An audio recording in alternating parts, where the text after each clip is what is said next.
इलाके में और आपको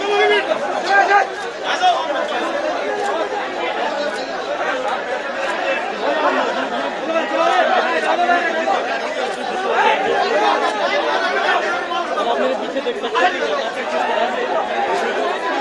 भीड़ है वो उमड़ पड़ी है और देख सकते हैं कि किस तरह के हालात पुलिस को करनी पड़ रही है।